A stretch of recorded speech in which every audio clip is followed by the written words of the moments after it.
A second possible narrative is one I call the story of the fallen angel.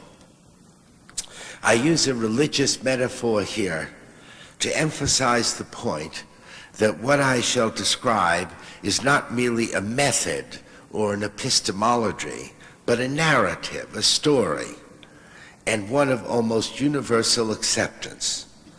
The story, as it is told in various places and forms, is essentially as follows. If perfection is to be found any place in the universe, it is assumed to exist in God or gods. There may have been a time when human beings were perfect, but at some point, for various reasons, their powers were diminished so that they must live forever in a state of imperfect understanding. Indeed, for us to believe that we are godlike or perfect is among the most serious sins of which we are capable. The Greeks called the sin hubris. The Christians call it pride. Scientists call it dogmatism. The major theme of the story is that human beings make mistakes all the time. It is our nature to make mistakes. We can scarcely let an hour go by without making one. In this talk, I am fairly sure I have already made at least 2 or 3, and I wouldn't be surprised if some of you have noticed them.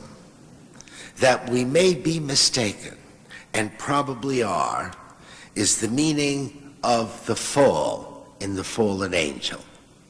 The meaning of angel is that we are capable of correcting our mistakes, provided that we proceed without hubris, pride, or dogmatism, provided that we accept our cosmic status as the error-prone species.